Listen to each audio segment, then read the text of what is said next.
New York City, a city of steel and noise, of ambition and exhaustion, where dreams rise as quickly as they break.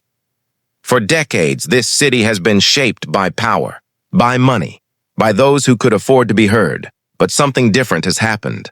Someone new is stepping into the mayor's office. Someone whose story does not begin in skyscrapers and boardrooms, but thousands of miles away, on a different continent, in a different world. This is the story of Zohran Kwame Mamdani, the mayor-elect of New York City. A story of migration, identity, community, and a new vision for what America's biggest city can be. Zohran Mamdani was born on October 18, 1991, in Kampala, Uganda. His parents were not ordinary figures. His father, Mahmoud Mamdani, is a world-renowned scholar known for his work on colonialism and political identity. His mother, Mira Nair, is one of the most influential filmmakers of the modern era. But even though Zohran's family was respected, life did not begin in comfort and stability. His childhood was shaped by movement, by migration. At the age of 5, his family relocated to Cape Town, South Africa, where his father taught at the University of Cape Town. There, young Zohran learned something important. Identity is not fixed. It is shaped, questioned, and sometimes challenged.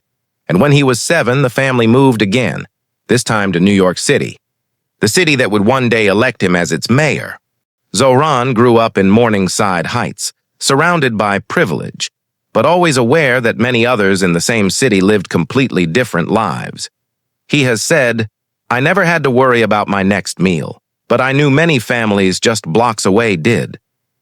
This awareness stayed with him. It shaped the way he looked at New York, not as a playground of wealth, but as a place where millions struggled quietly. He attended the Bronx High School of Science, one of the most competitive public schools in America. There, he wasn't just studying. He was playing soccer, co-founding a cricket team, and even running for student government. He didn't win, but the experience planted the seed. He learned that leadership is not about titles. Leadership is about showing up. Before politics, Zohran didn't enter law firms or corporate offices. He made music, hip-hop. Under the name Young Cardamom and later Mr. Cardamom, he collaborated with Ugandan artist Hab. Their songs blended cultures, languages, rhythms, a statement that identity could be fluid and proud at the same time. He even helped create the soundtrack for his mother's acclaimed film, Queen of Katwe. He was nominated for Music Supervision Awards, but what matters most is why music was important to him. Music allowed him to speak, to connect, to turn stories into something people could feel. That same ability would later define his politics. While working as a housing counselor, Zohran saw something that changed him forever. Families being pushed out of their homes, not because they did anything wrong, but because rent kept rising and protections were weak. This wasn't a statistic. This was people crying at tables, people holding eviction papers, people terrified of homelessness. Zohran did not watch this and move on. He asked why. Why does one of the richest cities in the world have so many struggling to stay housed? The answer led him to politics.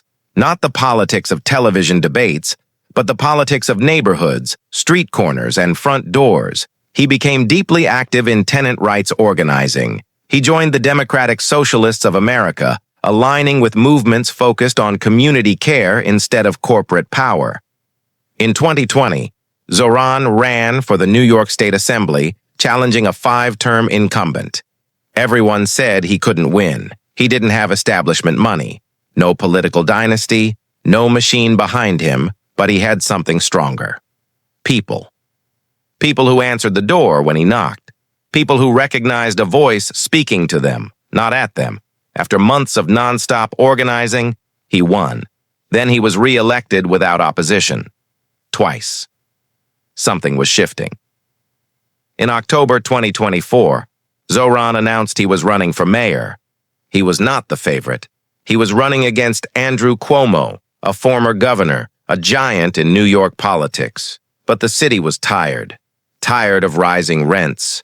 Tired of unaffordable groceries. Tired of transit delays. tired of living paycheck to paycheck. Zohran spoke directly to those people. His platform was simple and radical. Fare-free city buses, universal public child care, affordable housing built by the city, city-owned grocery stores to cut food prices, a rent freeze, a $30 minimum wage by 2030. Taxing corporations and multimillionaires, not to punish wealth, but to give working people room to breathe. And the city listened. In June 2025, he won the Democratic primary, an upset that made headlines around the world. And on November 4, 2025, with 50.4% of the vote, Zohran Mamdani was elected mayor of New York City, the first Indian-American mayor, the first Ugandan-American mayor, the first Muslim mayor, the first millennial mayor, a moment that rewrote history. Zohran did not win because he was perfect, or powerful, or wealthy. He won because his story is the story of millions, the immigrant. The renter, the worker, the dreamer, the neighbor, the New Yorker. New York elected someone who did not rise above the city, but someone who rose with it. Narrator, slow, serious. This will not be easy. There will be resistance. There will be pressure. There will be powerful interests who want him to fail. But history does not remember those who chose the easy road. History remembers those who walked into the fire because someone had to. Zohran Mamdani now carries the hopes of millions. The question is not whether he can change New York. The question is whether New York is ready to change. From Kampala to Queens, from student to organizer, from tenant councilor to mayor-elect. This is not just a political journey. It is a story about belonging, about identity, about a city that allowed a child of immigrants to rise, not in spite of who he was, but because of it.